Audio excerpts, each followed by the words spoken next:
beautiful Gondul. And? Huh? That's it?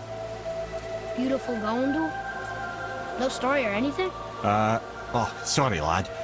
The sight of Gondul always took my breath away.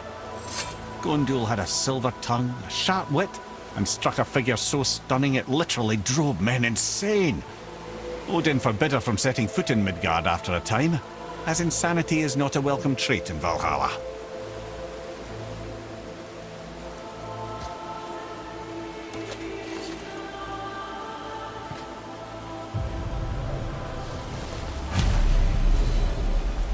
This is none other than Geirdriful, the Master of Arms in Valhalla, responsible for arming and training Odin's Einherjar.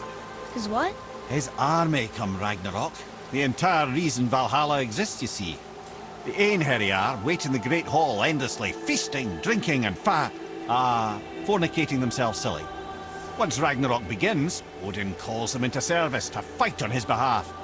Geirdriful had her hands full training that lot.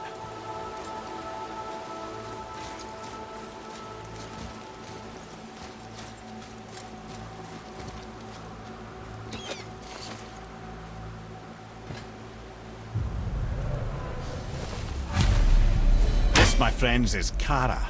Now, Valkyries are volatile by nature, but Kara, the lass is wild storm personified. A wild storm? Aye, calm and collected. Then the air would shift and the fury of her storm would unleash. 'Twas beautiful in a way, assuming you could find proper shelter. Her tears would cleanse the blood-soaked battlefields.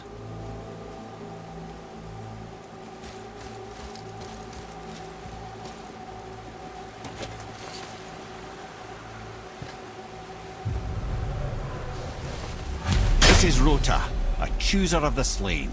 I thought all the Valkyrie did that. Not exactly, lad. Although that is what they're most famous for, and by far their greatest responsibility. You've seen what happens to the dead without the judgment of the Valkyries. Hellwalkers. That's right. Rota, Gunnar, Skuld. Without them to clean up the aftermath of battle, hell overflows with souls meant for Valhalla. A sorry state of affairs. Rota must be beside herself.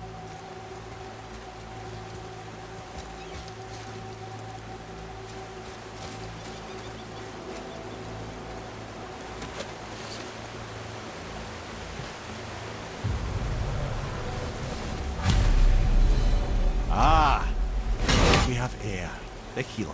A Valkyrie healer? Strange. Air was strange, as a matter of fact. Very quiet, very calm. Where her sisters were violent rapids, Air was a gentle stream. She healed the wounds of both mortals and gods, and even a certain all-knowing sage who once drank too much and fell off a mountain. Not my proudest moment.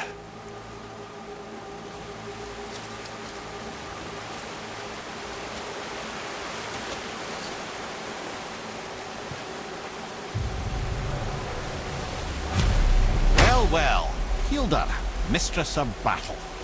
She and Odin got on quite well, actually. Her and the other Valkyries, not so much. She would spend most of her time here in Midgard observing discord between the living, and sewing some up herself from time to time. She lived for conflict. Some say she was conflict personified. I wonder what will become of her now that she's free.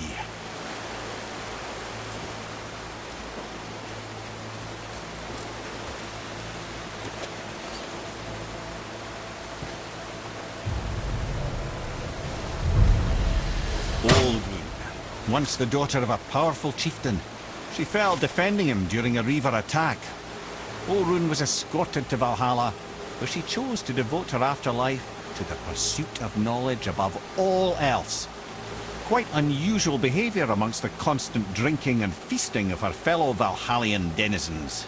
How'd she end up a Valkyrie? Odin. He saw a kindred spirit in Olrun's single-minded pursuit of knowledge. He appointed her as the Valkyrie's resident historian.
On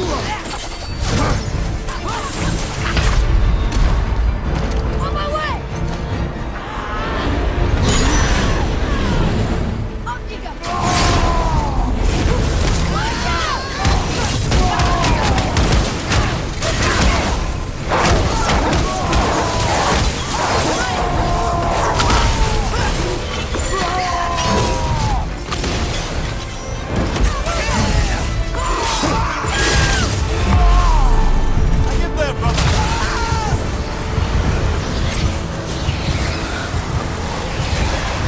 Tell me when!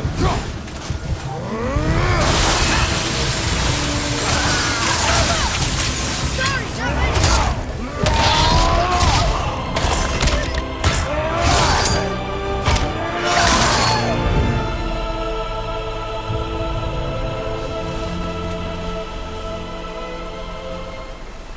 Thank you, friends. You have saved the Valkyries. Sigrun, how did this happen? Mimir, is that you? You have been freed, but Freedom comes at a price, milady. you speak truly. Countless winters we served the All-Father, but only through his union to the Queen did we ever taste some measure of freedom. But aren't you the queen? There has only been one Queen of the Valkyries, the goddess Freya. When Odin severed her wings, I served in her absence, but it wasn't enough for the All-Father. He used an archaic piece of magic, corrupting my sisters. I tried to contain the damage by imprisoning them in places where they could cause no harm, but soon I lost myself as well.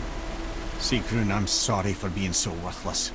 I could have done something, or tried at the very least. What will you do now?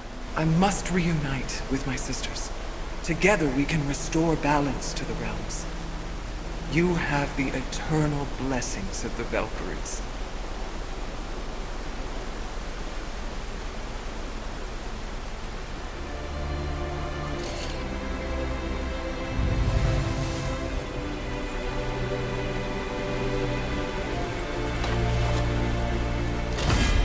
Well, we did it, I suppose. You don't sound very happy about it. It's difficult to be happy about anything when you're a reanimated head. I'm grateful we were able to set the Valkyries free. But so much of this could have been avoided, if only... You said it yourself, Head. It does not matter anymore.